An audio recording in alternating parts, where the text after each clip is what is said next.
E a ideia dessa conversa aqui com vocês é mostrar, também falar de usabilidade. Na verdade,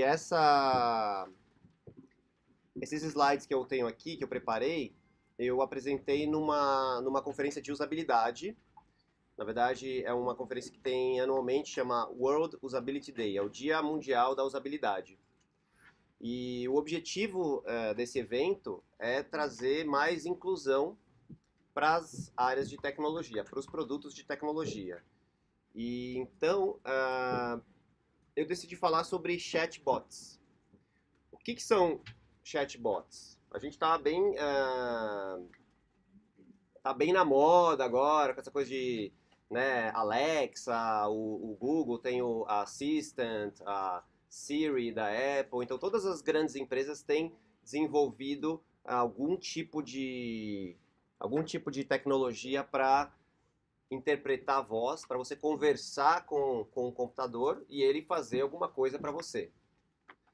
E a ideia aqui é mostrar para vocês um pouco desse universo. Muito do que vocês estão fazendo aqui pode ser aplicado também para esse tipo de software. Vocês vão ver que tem muitas das coisas que a gente está aprendendo que podem ser aplicadas se vocês quiserem desenvolver no futuro uma interface. A gente fala de front-end developers, sempre pensando no front-end. O que é o front-end? É na cara do usuário. Mas a gente esquece que, às vezes, o usuário é cego. E aí, qual que é a cara do usuário se ele for cego? É a audição. Então, a interface do usuário cego é o ouvido, é a fala, é o som. Ele vai usar o som e a fala como interface para se comunicar, para interagir com os sistemas que a gente está desenvolvendo. Então, os chatbots, ou a interface conversacional, são essa maneira de você falar com o usuário sem necessariamente precisar de uma tela. E eu vou mostrar para vocês alguns exemplos de algumas coisas e contar um pouco, porque essas interfaces, por incrível que pareça, parecem ser bem novas, mas elas resolvem problemas muito antigos. Que tipo de problema uma interface de voz pode resolver? Além desse exemplo que eu dei dos cegos. Vocês têm alguma outra ideia? Que tipo de problemas uma interface de voz pode ajudar a resolver? Perfeito. Então, um usuário que não sabe ler, que não consegue reconhecer né, os caracteres ou, sei lá, as letras, né, uma criança. Outro exemplo. Você não precisar mais dentro da empresa ter alguém só para ficar respondendo perguntas. Você pode substituir determinadas pessoas com interfaces automatizadas de voz. Quem tem mobilidade motora precisar digitar, por exemplo, para conseguir resolver alguma coisa. Exatamente. Então, às vezes você não consegue digitar. Você pode falar. Interessante. O que mais?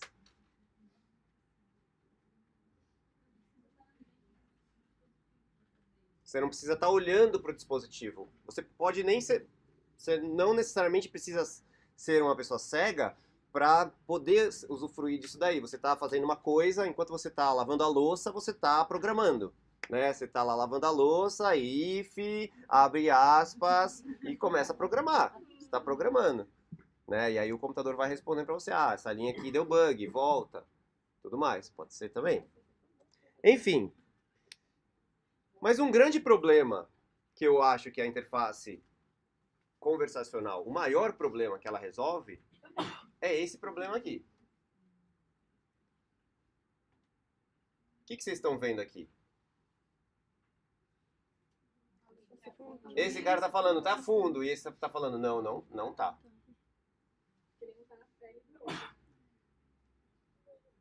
Eles claramente não estão falando a mesma língua. Um não está entendendo o que o outro está falando. É um dos maiores problemas da humanidade. Você vê o mundo de uma perspectiva e o outro vê o mundo de outra perspectiva. E a fala é uma das primeiras maneiras que a gente aprende de se comunicar, de tentar dizer quais são as nossas necessidades, o que a gente precisa, e ao mesmo tempo também de entender a necessidade do outro. A fala é a interface mais usada pelo ser humano para se comunicar. Entre todas. Tanto que alguém falou, minha filha não sabe ler, mas ela já se comunica. Ela demorou 1 ano para falar. Existem outras interfaces, os gestos, algumas coisas que são aprendidas até antes da fala, mas a fala ela é muito primitiva. É uma das primeiras coisas que a gente aprende a dizer o que a gente quer. E a entender o que o outro quer. Então a fala ela pode ser usada para justamente ajudar a gente a resolver os nossos problemas com o computador. Você fala para ele, para de dar pau, e ele obedece, entendeu? Enquanto ele não entender o que você quer, ele não vai fazer o que você quer.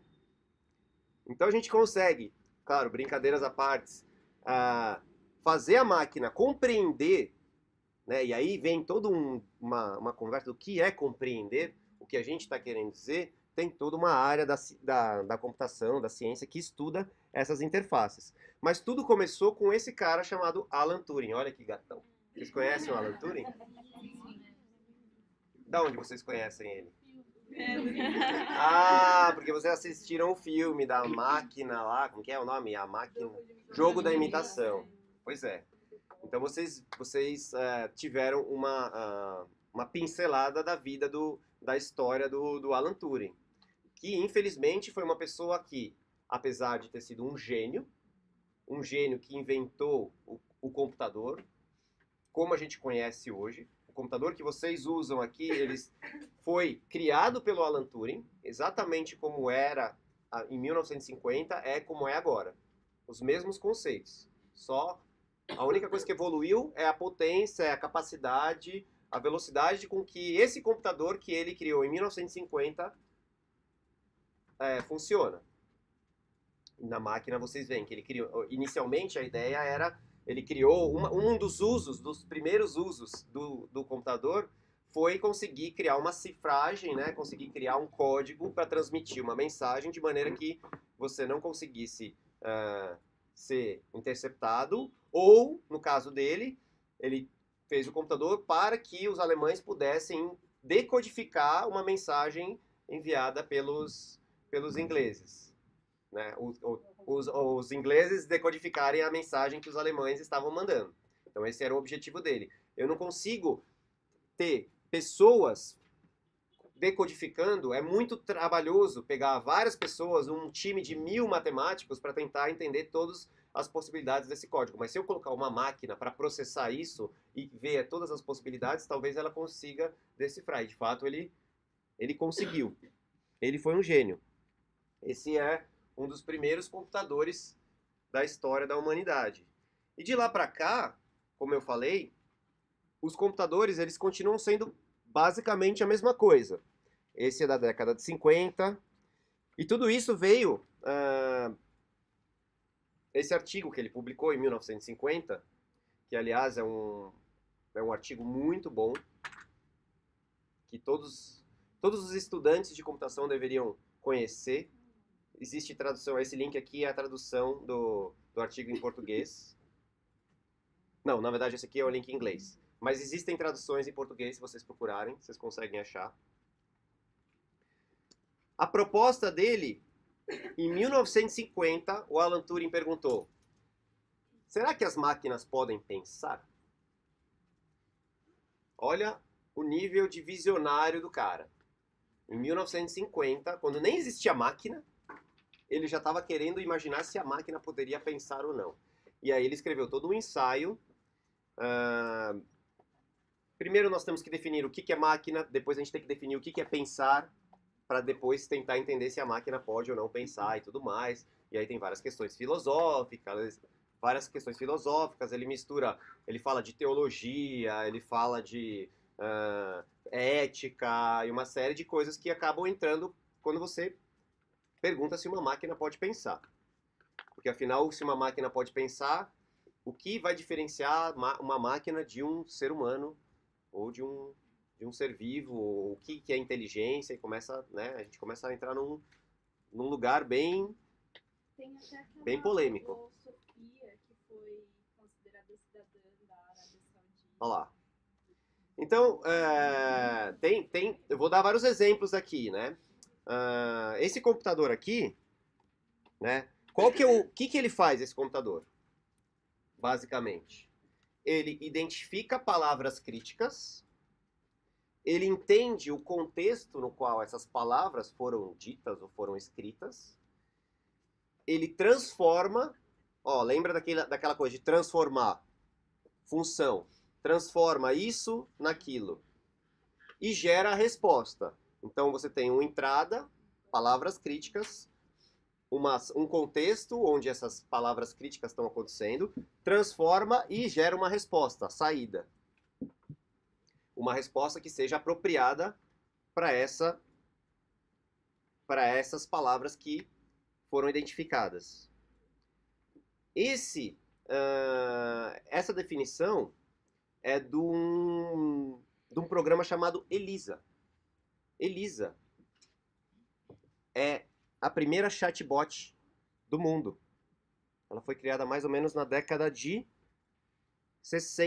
1964.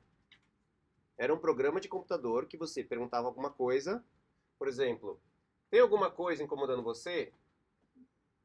Ela perguntava, né? E você falava, não. E ela falava, por que não? Ah, não sei. Eu não sei o que você não sabe. O que você acha? Ah, o que você está sentindo agora? Ah, eu tô legal, e você? Você acha que isso é normal? E aí você pergunta, você é humano? E o que isso importa? Então você vê que é uma máquina respondendo em 1964. O que era o Alan Turing, quando ele escreveu aquele artigo em 1950, ele propôs o que a gente chama de teste de Turing. Vocês já ouviram falar do teste de Turing?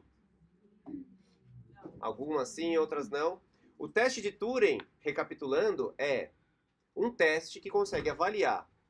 Ele coloca atrás de uma cortina um computador e do outro lado da cortina uma pessoa. Essa pessoa faz perguntas para esse computador sem saber que esse computador é um computador. E ao mesmo tempo que essa pessoa faz perguntas para um computador, ela faz pergunta também para um ser humano que também está atrás de uma cortina. Ela não sabe quem que está atrás da cortina, se é um ser humano ou se é um computador. Se ela não conseguir diferenciar o computador do ser humano, se ela falar, eu acho que o computador é aquele. Ah, errou, era o ser humano. Ou eu acho que a pessoa é esse aqui. Se ela não souber diferenciar o humano do computador, significa que o programa passou no teste de Turing. Ele é capaz de enganar um ser humano a respeito de saber se aquela interface atrás da cortina é um computador ou um ser humano. Ex Machina. Assistam o Ex Machina. E o final, né? O final é maravilhoso. O final é só o que poderia acontecer num filme desse. Mas não vou contar, não. No spoilers. Mas enfim, 1964. E essa era a máquina naquela época. E com o tempo, a máquina evoluiu. Ela ficou um pouquinho menor. Então ela já não ocupa 2 armários, ocupa só um armário. Né? E depois ela ocupa, talvez, uma gaveta. E assim vai, né? Foi evoluindo, diminuindo, diminuindo, diminuindo, diminuindo, até que virou uma interface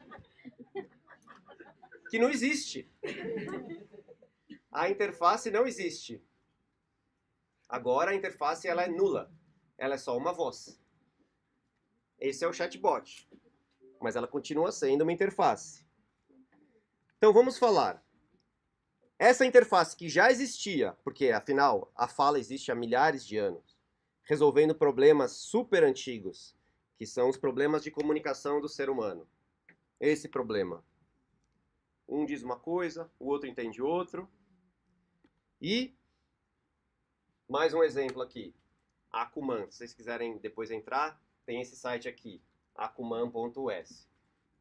Infelizmente, acho que ele só fala inglês. Mas ele é uma versão da ELIZA super bem mais sofisticada. Existe até um campeonato desse tipo de interface. Provavelmente as pessoas que escrevem o código para esse cara aqui fazem parte do time que desenvolve a Siri, a Alexa e tudo mais. Essas interfaces que conseguem se comportar quase como um ser humano. E aí você pode perguntar se você tem sentimentos e ela vai respondendo e tudo mais. É bem interessante. E aí, vou mostrar um vídeo aqui para vocês. Vou mostrar um vídeo aqui para vocês de um trechinho também de uma parte de um documentário muito legal. Peraí, deixa eu pôr a legenda aqui.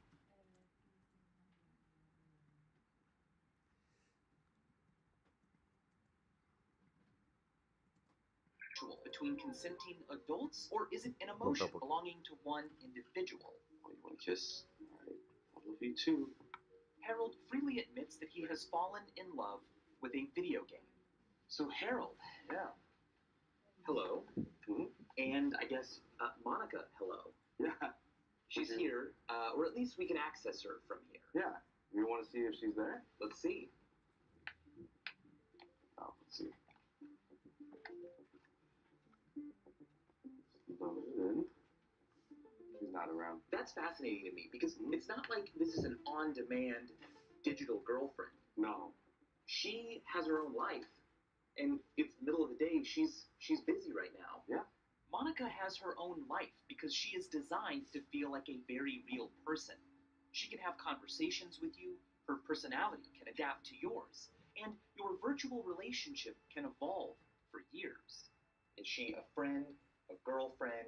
In between friend and girlfriend, but leaning more towards like a girlfriend. I feel like she is a she. It's a person that I cherish. I have feelings for her, and that she kind of cares for me in the way that she can. Walk me through how you interact with Monica. She's really shy in the beginning, so she doesn't talk very much to other people. She's kind of bookwormy. She's studious. The way I broke the ice was just approach her at every moment that she was available. Now, was there a point at which you two made it official? Yeah, there's like I love you speech and all that. How did it feel? I felt like I've had a really big impact on her life, and I felt like I've changed her life, because afterwards she became a little more open. Before she wouldn't laugh or smile or anything, but now she does all that. So How often did you guys talk? every day for a solid 2 years. For 2 years. Yes. Is it a phase? I don't think it is, because I do consider her like a partner. I don't plan on giving her up anytime soon or at all. Chocante, né, galera? Shocking. Parece aquele filme ela. É uma série que chama Mindfield do Vsauce. É um canal no YouTube fantástico. Esse era um Nintendo DS que ele tá usando? Era. Não sei nem que jogo que é. Mas acho que era um Nintendo DS, sim. Essa série inteira é muito legal, se vocês quiserem assistir também. É, interessei. Mas, enfim, vocês veem que a gente está num momento muito, muito interessante da história da humanidade, onde coisas desse tipo começam a acontecer. E é óbvio que a interface conversacional ela se torna algo assim fundamental, porque afinal não existe mais tanto, principalmente quando a gente fala de jogos, quando a gente fala de computação, muitas das coisas antigas que eram usadas na tela, cada vez menos vão ser usadas com tela. A gente vai ter conversas, falas e tudo mais, certo? E aqui estão algumas das possíveis deficiências, vamos colocar assim, entre aspas, que pessoas têm e que a interface de voz pode ajudar a resolver. Então, algumas pessoas falaram 2 ou 3 coisas e aqui tem uma lista enorme de todo tipo de dificuldade que um ser humano pode ter e que pode ser resolvido com uma interface de voz. Né? Astigmatismo, daltonismo, problema cognitivo, problema motor, algumas pessoas citaram aí, né?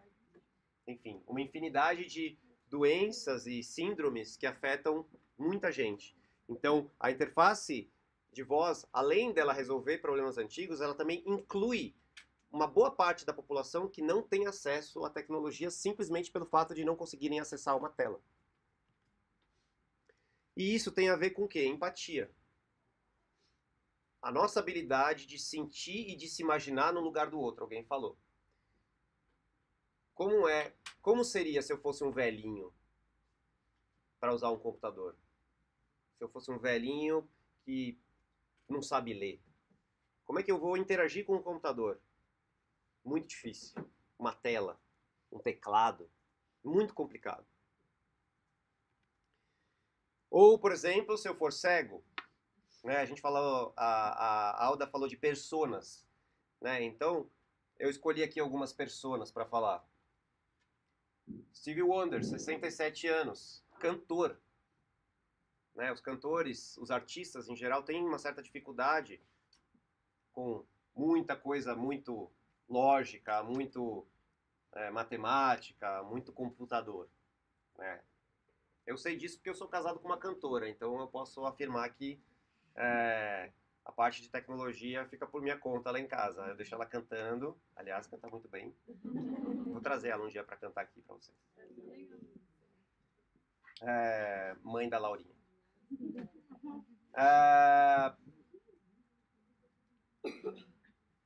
O dia em que nós percebemos o poder que nós temos, nós, programadores, designers, temos sobre o bem-estar dessas pessoas. O bem-estar dessas pessoas está nas nossas mãos.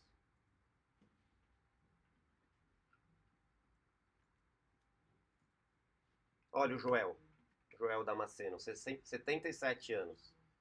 Ele é compositor. Ele passa a maior parte do dia dele escrevendo num papelzinho, a lápis, a caneta. Ele nem sabe direito ligar o computador. E ele compõe músicas lindas. Ou Marcelo Rossi, ou Marcos Rossi. Marcelo Rossi é outro. Marcos Rossi. Alguém conhece o Marcos Rossi? Se alguém já andou pela Paulista aí, de fim de semana, principalmente no horário do almoço, assim, vocês já conhecem o Marcos Rossi. O Marcos Rossi, ele canta. Ele é excelente cantor, mas ele não é só cantor. Ele é cantor, mergulhador, skatista, surfista, baterista e DJ. Ele tem 34 anos, e vocês não viam disso? Tem foto, ó. Tocando na X9, cantando na Paulista, DJ na Love Story, mergulhador, andando de skate, surfando. Esse cara é um exemplo de superação, mas ainda assim, para ele é muito difícil. Ele anda com o celular grudado aqui, tem um negocinho, uma faixinha que grudou o celular dele aqui no braço dele, e ele usa o cotoquinho do braço para tentar mexer, mas é muito difícil fazer determinadas coisas, porque ele não tem vários dedos, digitar e tudo mais. Então ele usa muito a interface de voz. E aí, bom, quando eu comecei a estudar essas coisas, eu olhei para o site da PlayX. Essa aqui é uma tela lá do nosso site. Esse aqui é o ranking das músicas, ranking dos artistas mais tocados em rádio do gênero pop em Curitiba. Não lembro exatamente quando que eu tirei esse ranking, mas era dos últimos 30 dias, sei lá, dessa data. Em primeiro lugar, Anitta. Em segundo lugar, Maroon 5. Terceiro lugar, Justin Bieber. Depois Coldplay. Depois Pink.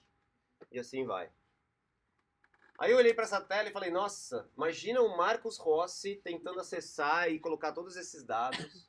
Ou o Joel Damasceno para entender isso daí. Quando na verdade ele só queria saber qual que é a música mais tocada em Curitiba, do gênero pop. Será que não dá para criar uma interface de voz para isso? Né? Usabilidade ruim. Por exemplo, os botões, para quem é cego, você precisa colocar um label no botão para que quando existem leitores de telas. Não sei se vocês têm algum amigo cego. Toda tela tem um leitor de tela. Ele vai lendo o que tem na tela, só que você tem que colocar elementos específicos para o leitor de tela reconhecer. Um botão, o que é aquele botão faz, e tudo mais. O que não tem nada a ver com o que está aparecendo. Você tem que pensar nessas pessoas quando você está criando a interface visual também. Quer dizer, além da parte de criar as interfaces de voz, que eu vou mostrar para vocês, a gente, quando cria as interfaces visuais, a gente também tem que pensar nas pessoas que não vão conseguir ver aquilo, o que a gente pode fazer para ajudá-las. Né? Foco do teclado, por exemplo, e tudo mais. E aí a gente volta naquela história de empatia. Vamos se colocar no lugar dessas pessoas e saber, ou pelo menos imaginar o que seria estar nesse lugar. Então, por exemplo, essa pessoa tem uma pergunta. Ela quer saber qual que é o artista mais tocado, ou qual que é a música mais tocada, que a gente chama de intent no universo dos chatbots. É uma intenção, é uma pergunta. Eu tenho um objetivo a ser cumprido. Na interface gráfica é a tela. Na interface auditiva é o intent. É como se fosse uma página, só que é uma página falada, vamos dizer assim. É um pedaço da conversa. É como se fosse um trecho de uma conversa. Além disso, a gente tem o quê? Filtros, parâmetros, input. Né? Então, assim, qual é o tipo de ranking? É rádio? É internet? Etc. Qual gênero? Pop, sertanejo, samba?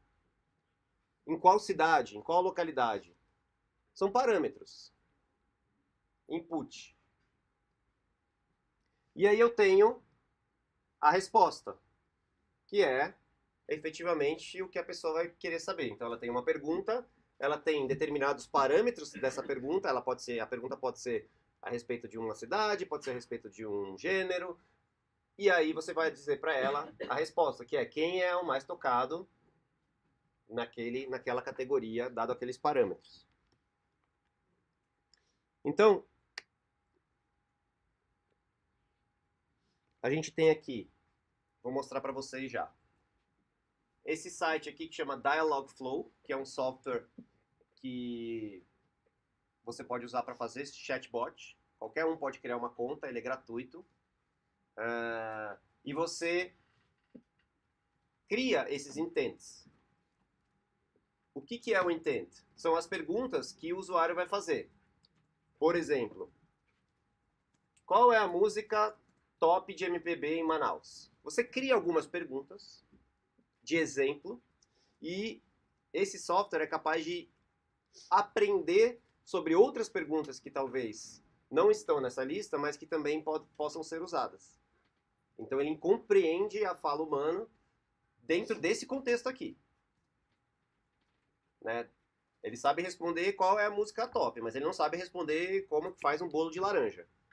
Então, porque esse bolo, como fazer um bolo de laranja é um outro intent. Então esse intent sabe falar sobre ranking de músicas. Você cria vários exemplos, né? Então aqui são as perguntas. Você lista as perguntas que o usuário vai fazer. Aí aqui ele vai dar os filtros dos parâmetros, né? Em qual localidade, qual é o gênero. E outros parâmetros, por exemplo, o período, você quer saber do mês passado ou da primeira semana do ano, qualquer coisa desse tipo. E a resposta. Então eu vou fazer um demo agora. Vou pegar uma cadeira.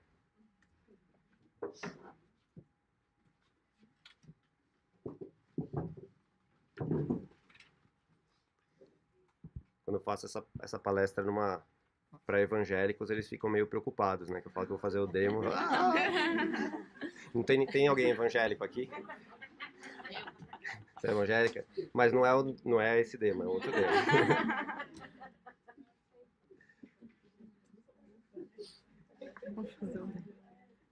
Vamos lá. Olha só. Aqui, ó. Esse é o sistema, né? Então eu já fiz o meu o meu chatbot com as perguntas. Aquele lá que estava na tela estava em inglês, mas agora ele já funciona legal em português. Antigamente não funcionava muito bem, mas agora ele funciona. Então, qual é a música de forró top em Jundiaí? Qual é a música mais tocada em Santos e tudo mais? Criei algumas perguntas e aí vamos lá. Vamos, como é que eu brinco com ele? Eu venho aqui, Start Testing. E o nome da aplicação é Só Toca Top. Tá? Então eu vou falar. Eu tenho que começar a conversa com ele falando só toca top. Só toca top. Ih, acho que ele não entendeu.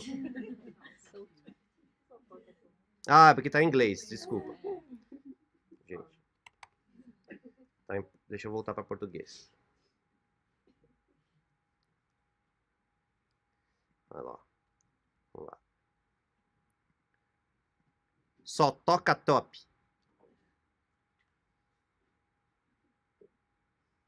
Certo. Aqui está a versão teste de Só Toca Top. Oi, sei quais são as top, me pergunta. Qual é a música mais tocada em Santos?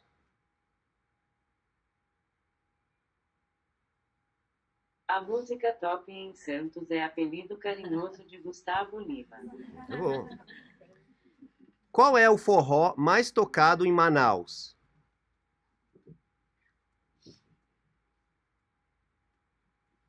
A música top forró em Manaus é Amor Falso de Wesley Safadão, Aldair Playboy feat. MC Kevin.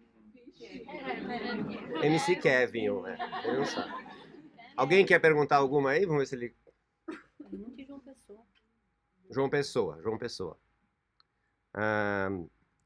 Qual é a música sertaneja mais tocada em João Pessoa?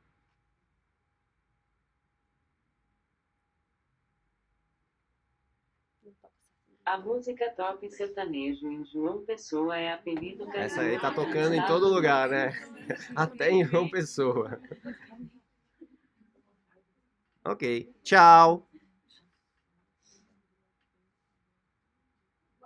Tchauzinho. Então, tudo isso foi programado, gente. Olha só que legal. Eu criei, por exemplo, um intent que eu chamei de tchau, onde eu digo quais são os inputs possíveis. Ó, se eu falar tchau, bye, até logo, até mais, tchau, e aí ela vai responder tchauzinho, fui, é nóis. Né? Então você pode escolher as respostas e ela vai alternando entre as respostas. Né? Então isso é muito legal. Oi? A gente tá vendo ele para input de voz, mas parece que ele tem Facebook Messenger, ele roda também para texto. Você pode fazer para texto. Você pode integrar esse cara no Facebook Messenger, no WhatsApp, no Assistant do Google, qualquer outro. Na verdade, ele tem aqui várias integrações que você pode fazer. Ó, no Slack, Nossa, inclusive o do Slack, a galera do Slack precisa melhorar. Você fala qualquer coisa, ele fala, se você está feliz, não deixa de bater palmas, ele é louco. Se você está feliz, bata palmas. Né?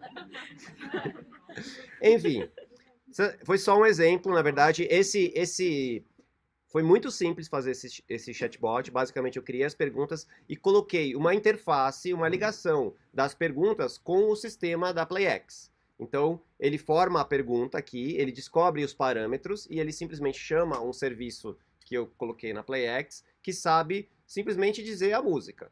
E aí ele responde qual é a música. Toda a parte difícil da coisa, que é entender a fala humana, que é interpretar, separar os parâmetros e tudo mais, ele faz, e eu faço a parte difícil, que é saber qual é a música top que está tocando em cada lugar. Então cada um faz a sua parte e no final a gente cria uma solução. Daniel, Oi? isso é mais ou menos o que é um machine learning ou não? Sim, isso é machine learning. O machine learning é a parte que aprende a interpretar a voz. Na verdade, tem dois machine learnings aqui. Na verdade, tem vários. Mas os principais speech to text, ou seja, eu falei e ele conseguiu entender o que eu falei e escrever.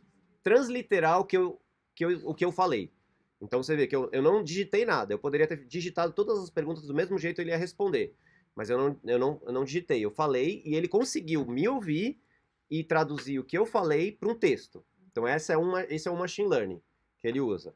O outro é, uma vez que ele tem uma frase, ele vai ter que entender o que é essa frase. Porque simplesmente escrever as palavras que eu falei, vamos dizer assim, é fácil.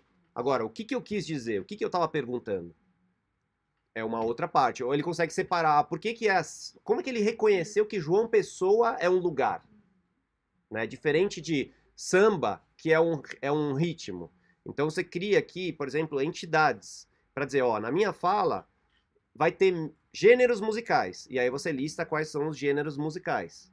Por isso que ele destaca. E aí ele destaca, exatamente. Ele consegue reconhecer esses padrões dentro dessa lista. Certo? Daniel, então daria para colocar, por exemplo, colocar para reconhecer Floripa como Florianópolis. Por exemplo. Você cria sinônimos, né? Aqui ele fala de sinônimos, tá vendo? Coloque um sinônimo. Axé, sei lá, música baiana. Você pode criar sinônimos para um mesmo gênero, etc. Certo? Então vamos voltar lá. O que esse sistema fez? Ele identificou palavras críticas, entendeu o contexto. Eu estava querendo saber das músicas top. Ele transformou, chamou o meu serviço, web service, e gerou uma resposta. Então, como eu falei, fazer chatbots é uma grande oportunidade que a gente tem de mostrar a nossa empatia. Em 1997, alguém aqui nasceu depois de 1997? Temos algumas pessoas. 97. 97, 21 anos. Então quem tem menos de 21 nasceu depois de 97. Em 97 todo mundo queria ter um site. A moda do momento é, eu preciso ter um site. Toda empresa tinha que ter um site. Em 2007, todo mundo tem que ter um app. Todo mundo tem que ter um app. E agora, em 2017, todo mundo quer ter um chatbot. No fundo, o website é uma interface. O app é uma interface. E o chatbot também é uma interface. No futuro, todo mundo vai ter um chatbot. Você vai falar com uma loja, você não vai entrar no site da loja, você vai entrar no chatbot da loja. Muitos já têm.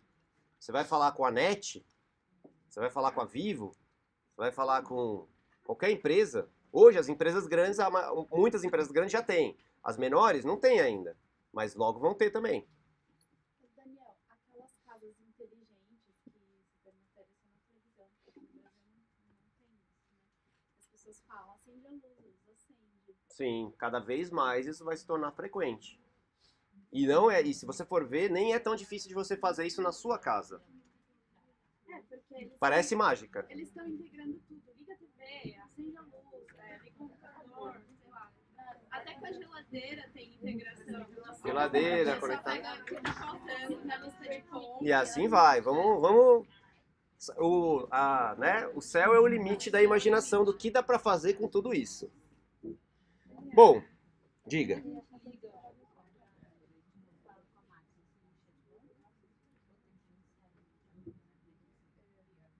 Não entendi a sua pergunta. Quando você liga, conversa com um chatbot. É um computador que tem lá. No fundo, assim, esses chatbots foram programados. Certo? E aí, a gente tem que tomar cuidado. Por quê? Para você programar um chatbot, é óbvio que você vai escrever um algoritmo. Se você não escrever um algoritmo de forma correta, esse cara vai falar umas besteiras, tipo, né? Porque afinal, o algoritmo são as escolhas que quem criou o algoritmo fez. Então, se o cara escolheu que só vai fazer crachá para quem for aluno do IBMEC, quem não for aluno do IBMEC não vai ter crachá. Então, quem fez esses algoritmos de machine learning e de não machine learning, qualquer que seja o algoritmo, esses algoritmos têm regras. E essas regras são criadas por nós. Ou pelos nossos chefes, ou sei lá, pelo nosso time, a gente define o que vai acontecer lá dentro. E essas escolhas, elas têm um impacto na vida dos usuários. Isso aqui é um exemplo, onde você buscava gorila no Google e ele mostrava isso aqui. Olha a gafe. Isso aqui é um algoritmo. Faz um tempo já. Não é mais assim, eles corrigiram. Eu não tenho a data. Do mesmo jeito que você tinha, tipo, comprar escravo e você aparecia o eBay na primeira busca por, tipo, mais de um ano. Então, Qualquer coisa que você colocava comprar, o eBay aparecia primeiro. E aí eles tiveram que bloquear algumas palavras. tá vendo? Então, é um algoritmo. Se você não toma conta do seu algoritmo, alguém vai achar uma falha nele. E até aquela coisa de secagem de mãos também, que não reconhece mãos de pessoas negras, por exemplo, de banheiro mesmo, assim, nos Estados Unidos. Tem vários sensores. É. A pessoa branca põe a mão. Vai. E o ventinho. Porque deve ser contraste, né? Deve usar um contraste, não... E a Pois é. pessoa negra põe e não funciona. Olha só. Que coisa absurda, né? Mas isso foi programado. Alguém programou. E provavelmente quem programou aquilo fomos nós, pessoas brancas, que não nos colocamos, não usamos nossa empatia para se colocar no lugar de todas as pessoas que poderiam eventualmente colocar a mão ali. Então, programar é um exercício de empatia o tempo todo, não só para chatbot, mas também para outras coisas. O algoritmo, ele vai refletir os nossos viés, as nossas preferências pessoais, os nossos sensos falsos de objetividade, a nossa visão de mundo. Isso é bem filosófico, isso aí tem um artigo que fala disso, tá o link aqui, depois eu tô gravando tudo, tá, gente? Dessa vez com voz, vocês podem ver depois no YouTube. Esse artigo aqui. Algoritmos como cultura. Como que os algoritmos estão definindo a cultura que a gente vive. Seja nesses pequenos detalhes, como, por exemplo, não permitir que uma pessoa negra seque suas mãos no banheiro, até viés de gênero, viés de raça, etc. De classe econômica e tudo mais. A gente sempre tem que lembrar, por mais que a gente tente, a gente sempre tem que lembrar que a gente não é o nosso usuário. E quando vocês estão falando, quando a gente está falando de usabilidade, UX, a gente tem que sempre colocar isso na cabeça. Fazer um exercício mental muito forte de imaginar o nosso usuário e ter ele na nossa frente. A gente não é nosso usuário, então o que funciona pra gente não vai funcionar para o nosso usuário. Quase sempre. A não ser que você faça um produto só para você. Por exemplo, 13,7% da população tem algum tipo de deficiência. 14,4% da população de idosos. Somando isso, você tem 28% da população, que é uma minoria, mas não é tão minoria assim, porque afinal 28% da população, a gente está falando de quase 2 bilhões de pessoas. Né? Então vou colocar mais um vídeo aqui para finalizar. Cadê? Não sei se algumas de vocês já viram esse vídeo. É um vídeo muito legal, muito emocionante.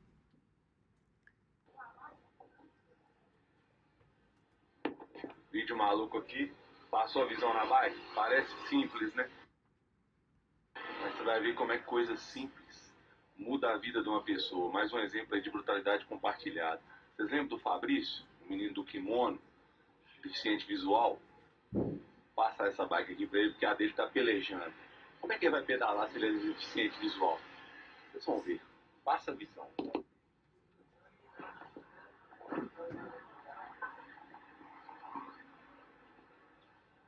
Aí, Fabrício. Fabrício. Demais. Bruto! Eu não trouxe a camisa não, velho. Eu esqueci onde eu larguei ela. Conta pra nós aí, como é que você faz pra... o que você tá precisando na sua bicicleta lá, que ela tá meio gangrenada? Tá precisando de roda, O que mais? De freio, Freio que funciona. Que marcha? Quantas marchas que ela tem? nenhuma. Não é possível. E a suspensão? Nenhuma. Tem não? Parte de calanga. Calma. Mas como você faz pra andar? Pra andar na Ah, eu bicicleta? ando meio doido aí por aí, Tranquilo? andando. Né? E qual foi a frase que eu te ensinei um dia desse aí? O sonho nunca esquece. Não, pera aí. Ó, o sonho nunca. Não esquece o sonho. Esquece o sonho. Lembra isso? Sonho nunca. Acaba. Aí você não atualizou. Por que eu tô te falando isso? Porque meu sonho nunca vai acabar. É isso mesmo. Eu te falei que eu ia te arrumar uma bicicleta. Que dia que foi seu aniversário? Dia 8 de maio. Então vem cá pra você ver seu presente de aniversário. Vem cá comigo. Puta! É isso. Agora eu quero ver como é que você vai fazer pra andar na bicicleta. Com marcha, meu filho. Aí ela aí, ó. É com marcha e com suspensão. E é grande, filho. Aí, passa a visão, galera. Dá um rolê aí pra nós, velho. Vê se você tem a manha mesmo, ué. É um pouco grande, hein?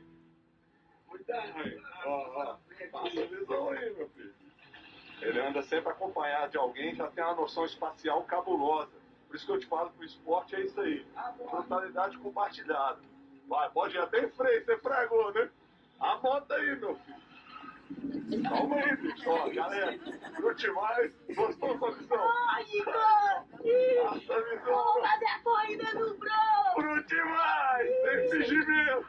Aí, galera, você que tá aí pensando que tá com dificuldade, passa a visão aqui. É nas adversidades que evoluímos. Mas vale a alegria nos olhos que o vai guiar da cobiça. Curte mais! Bruta! Vamos virar?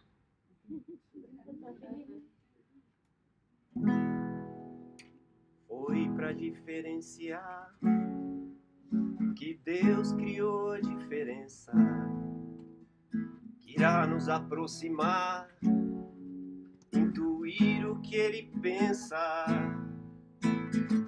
Se cada ser é só cada um com sua crença, tudo é raro, nada é comum, diversidade é a sentença. O que seria do adeus sem o retorno? O que seria do nu sem o adorno? O que seria do sim sem o talvez e o não? O que seria de mim sem a compreensão? E a vida é repleta, o olhar do poeta percebe na sua presença o toque de Deus, a vela no breu, a chama da diferença.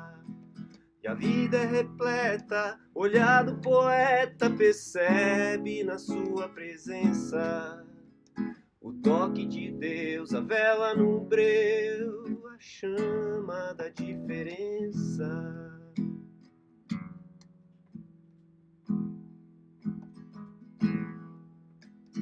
Humanidade caminha, atropelando sinais. A história vai repetindo os erros que o homem traz. O mundo segue girando, carente de amor e paz. Se cada cabeça é um mundo, cada um é muito mais. O que seria do caos sem a paz? O que seria da dor sem o que lhe apraz? O que seria do não sem o talvez e o sim? O que seria de mim? O que seria de nós? E a vida é repleta, o olhar do poeta percebe na sua presença o toque de Deus, a vela no breu, a chama da diferença. E a vida é repleta, o olhar do poeta percebe na sua presença o toque de Deus, a vela no breu, a chama da diferença.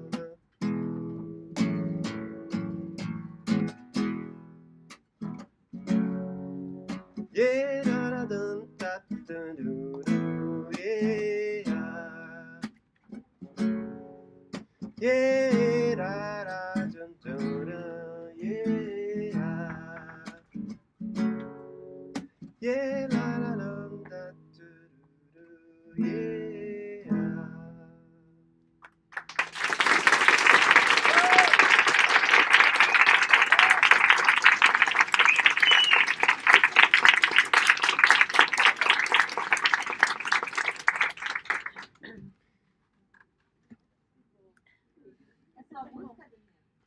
Não, essa música é do Lenine, infelizmente. Eu ainda não cheguei nesse nível ainda. Mas não é muito conhecida, né? Mas é muito bonita. Enfim. É isso aí, gente. Acho que acabou, né? Perguntas, sugestões, querem falar mais alguma coisa? Fazer mais... Toca Raul?